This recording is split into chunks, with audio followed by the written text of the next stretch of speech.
औषधे चिन्तयेद् विष्णुम् भोजने च जनार्दनम्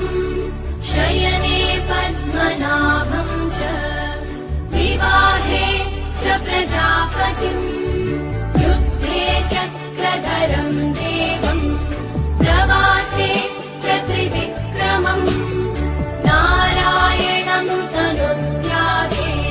श्रीधरम् प्रियसङ्गमे